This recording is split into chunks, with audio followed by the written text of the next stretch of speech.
Masih bersama kita di program Mutiara Iman bersama Bapak Dr. Haji Arif Hasanul Muna LCMA. Masih dalam pembahasan seputar bulan Muharram nih Pak. Jadi langsung ke pertanyaan berikutnya ya Pak. Apa saja yang dilakukan umat Islam dalam menyambut keutamaan bulan Muharram Pak? Ya. Di bulan Muharram ini umat Islam mentradisikan untuk menjadikan satu momen khusus dengan melakukan acara-acara menyambut tahun baru Hijriah.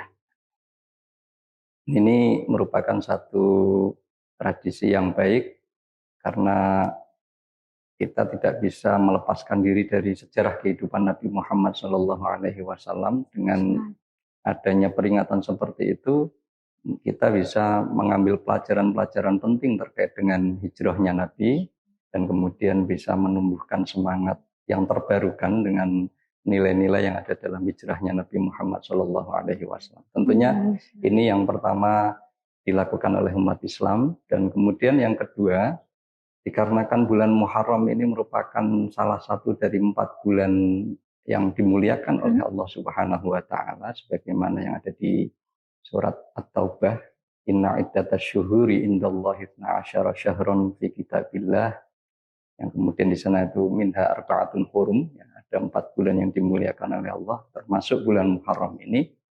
Maka ini merupakan satu momen khusus karena di dalam konsep Islam itu ada yang namanya konsep sakralitas ruang dan waktu.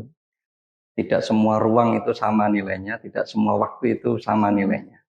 Ya, ada 4 bulan ini yang diberi keistimewaan khusus oleh Allah Subhanahu wa Ta'ala, yang dalam diri atau dalam hati umat Islam itu harus ada muncul penghormatan, pemuliaan dibanding bulan-bulan yang lain. Dalam firman Allah yang lain itu disebutkan wa may yu'azzim sya'airallah fa innaha min taqwal qulub. Bahwa ketakwaan hati itu salah satu ekspresinya itu adalah memuliakan, menganggap khusus syiar-syiarnya Allah.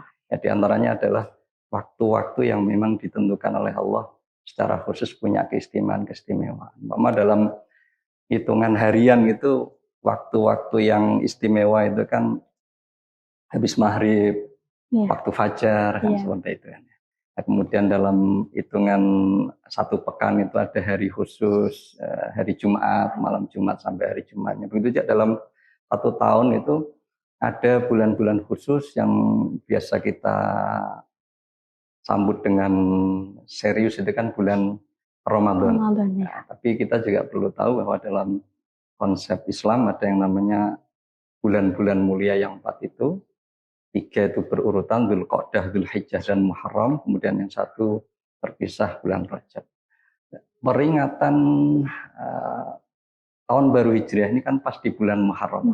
Sehingga kita bisa memanfaatkan aktivitas-aktivitas di bulan Muharram itu dengan memunculkan niat ta'zim terhadap syairillah, terhadap syiar-syiarnya Allah. Ini diantaranya dengan memperbanyak ibadah apapun. Dan kemudian pesan khusus di dalam ayat tentang bulan yang mulia itu adalah fala tadzlimu fihinna anfusakum. Janganlah kalian itu di dalam bulan itu melakukan kezaliman terhadap anfusakum. Anfusakum itu terhadap diri sendiri. Artinya di bulan-bulan itu kita menghindari diri dari melakukan dosa, kemaksiatan yang akan menyebabkan kita terpuruk di hadapan Allah Subhanahu wa Ta'ala. Dan makna kedua dari fala tadzlimu fihinna anfusakum itu, anfusakum itu dimaksudkan adalah kita dilarang melakukan kezaliman kepada orang lain yang nilai orang lain itu seperti diri kita. Jadi kita gimana itu, Pak? Jadi kita harus menganggap bahwa orang lain itu seperti diri kita. Kalau kita itu tidak senang umpama dicemooh, dijelek-jelekan, dibully, maka di bulan-bulan yang mulia ini, termasuk di bulan Muharram, kita juga harus menghindari itu. Jadi kita tidak boleh mendolimi orang lain, dan orang lain itu harus kita anggap seperti diri kita sendiri. Kalau kita nggak mau dicubit, kita nggak boleh nyubit orang lain. Kita nggak boleh, biasanya kalau di medsos itu dengan kata-kata yang menghujat, bully dan lain sebagainya. Kita juga tidak boleh melakukan itu di bulan yang mulia ini. Itu hal kedua mungkin yang bisa kita lakukan di bulan Muharram ini. Yang pertama tadi menyambut dengan aktivitas-aktivitas perayaan seperti itu. Yang kedua itu memunculkan di hati kita bahwa di bulan Muharram ini adalah merupakan bulan yang mulia. Yang salah satu yang harus kita upayakan adalah menghindari perbuatan-perbuatan kezaliman, baik terhadap diri kita sendiri ataupun kepada orang lain.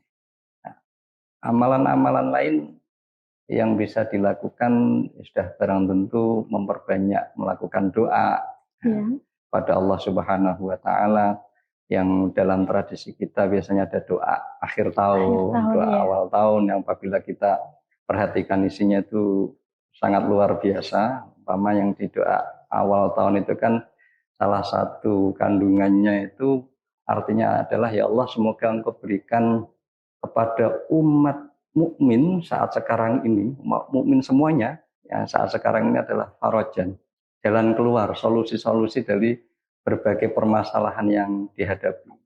Kemudian farohan wa sururon, kebahagiaan. Jadi kesedihan-kesedihan itu hilang, kemudian tergantikan dengan kebahagiaan-kebahagiaan. Di doa awal tahun juga di sana ada permintaan supaya dalam hari-hari di tahun ke depan itu kita terlindungi dari godaan-godaan apapun, baik godaan eksternal yang diistilahkan dalam agama kita, godaan syaitan, baik dalam bentuk jin maupun dalam bentuk manusia, dan juga godaan dari nafsu diri kita.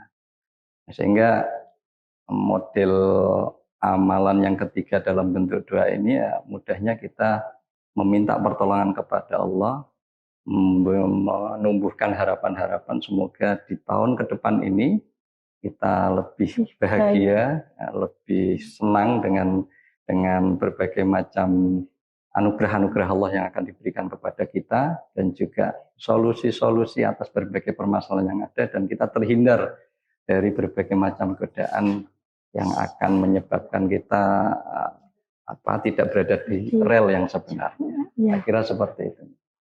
Wah, berbobot sekali ya pertanyaan dari Permisa, sehingga kita tahu sunnah-sunnah yang Rasulullah SAW ajarkan. Tentunya kita masih memiliki beberapa pertanyaan yang akan dibahas setelah ini. Penasaran kan? Jadi jangan kemana-mana, tetap di Mutiara Iman.